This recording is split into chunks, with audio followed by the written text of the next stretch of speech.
la voluntad de Dios. Ramakrishna Paramahamsa dice: quien llega a conocer que solo es un instrumento en las manos del Señor, no tiene sentimientos egoístas. Es consciente de que solo es una herramienta con la que Dios hace su trabajo. Tal hombre no hace daño a nadie. El veneno del egoísmo ya no está en él. El cuchillo de acero se convierte en un cuchillo de oro cuando toca la piedra filosofal. Aunque la forma de cuchillo sigue estando presente, ya no se usa para cortar. Asimismo, el jnani retiene una individualidad aparente, pero ninguna actividad nacida de la ignorancia ocurre en ni a través de él. El Señor omnipresente no toma nota del mérito o demérito de nadie. Lo que es siempre perfecto. La luz del Atman queda ocultada por la oscuridad de la ilusión, y así es como los seres humanos son engañados. Este verso destruye firmemente el concepto de un Dios sentado en algún lugar sobre las nubes, mirando y llevando la cuenta detallada de cada pecado y de cada buena acción realizadas por el ser humano, para que el individuo pueda ser premiado o castigado a su debido tiempo. Debe quedar claro que tal concepto está empapado de ignorancia. Tal concepto no puede prevalecer si uno está convencido de que ninguna acción puede ocurrir excepto por la voluntad de Dios.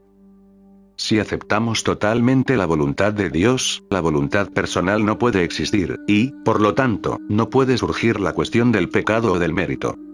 Este concepto evocará inmediatamente un argumento del tipo: si es la voluntad de Dios que cometa un asesinato, ¿por qué debería ser castigado por ello? La respuesta es asombrosamente simple. No hay ningún tú que sea castigado o recompensado. Ha sido la voluntad de Dios, y el destino de ese organismo humano, que se cometiera el asesinato, también es la voluntad de Dios, y el destino de ese organismo, ser castigado por ese acto. La única voluntad que puede prevalecer en cualquier momento es la voluntad de Dios, y ha de verse que él mismo, el individuo, no es sino un instrumento en manos de Dios. Es cuestión de, o bien una rendición completa a Dios, o un fuerte sentido de elección personal, autoría personal de la acción y responsabilidad personal. Lo uno es conocimiento, lo otro es ignorancia. La comprensión última es: 1. Que solo hay una fuente, pura subjetividad, con cualquier nombre que se conozca. Noúmeno, absoluto, conciencia, energía primordial o, como prefiera llamarla el hombre común, Dios. 2. Que la manifestación fenoménica es una emanación de, o el reflejo de, la fuente una, que consiste en miles de especies de objetos tridimensionales, extendidos en el espacio-tiempo. 3. Que, por lo tanto, el ser humano es una de las especies de objetos tridimensionales, un ser consciente, con los diferentes sentidos a través de los cuales se produce el funcionamiento de la manifestación fenoménica, lo que conocemos como vida. 4.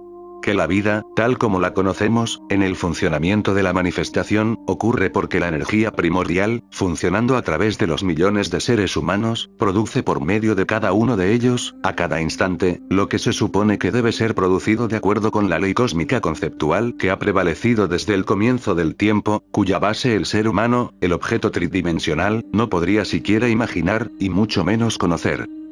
5. Que el ser humano es esencialmente un instrumento programado de manera única, genes con ADN único, además del condicionamiento medioambiental que cada ser humano recibe en su casa, en la sociedad, en la escuela, en la iglesia o en el templo, una programación sobre la cual el instrumento humano no puede tener ningún control. 6.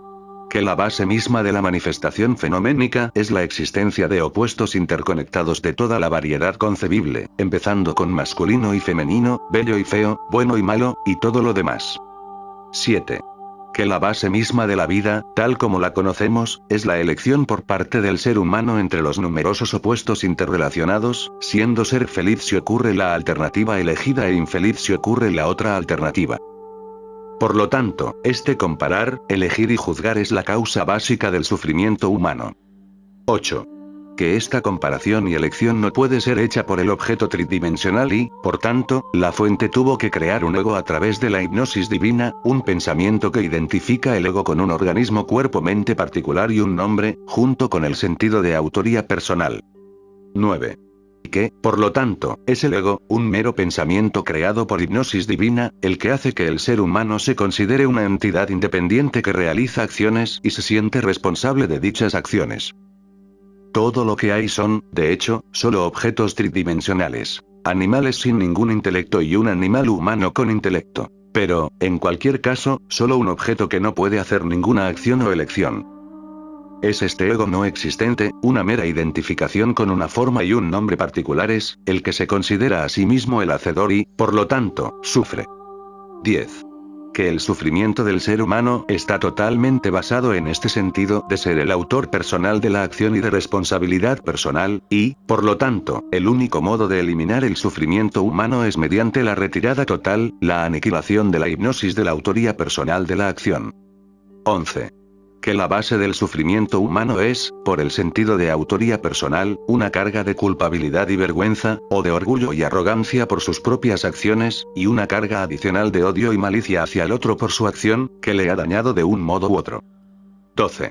Que el único modo de retirar esta carga monstruosa de la mente es ser capaz de aceptar totalmente lo que el Buda expresó de manera tan sucinta y poderosa. Los sucesos ocurren, las acciones son hechas, pero no hay individuo que las haga. 13. Que el único modo de que esto pueda ocurrir, el único modo de que la hipnosis del sentido de volición y actuación personal sea aniquilado, es que eso sea lo que supuestamente tiene que ocurrir de acuerdo con la ley cósmica. Es decir, con la voluntad de Dios. 14. Que lo único que el ser humano puede hacer es investigar detenida y honestamente quién es ese yo que cree ser el agente. La esencia de la comprensión última es ver lo que es como la expresión manifestada de la realidad inmanifestada. Es ver con la totalidad de la mente del momento presente aquí y ahora, sin ningún esfuerzo por hacer que la vida signifique algo para el individuo en términos del futuro. Una vez que el misterio que no es ningún misterio ha sido desvelado, una vez que se toma conciencia del secreto abierto de que todo lo que es unicidad, bien manifestada o inmanifestada, uno retorna a la fuente y permanece donde uno siempre ha estado, sin segundo. En último término se produce la repentina comprensión de que todo lo que es conciencia. De que todo lo que ha ocurrido, ocurre y ocurrirá se debe a la voluntad de Dios, la ley cósmica, y no a los esfuerzos de un yo ficticio. Esta comprensión repentina, debida en sí misma a la voluntad y la gracia de Dios, implica iluminación o despertar. Finalmente, recordemos las divinas palabras de Ramana Maharshi. Es como es. Eso es todo lo que se puede decir.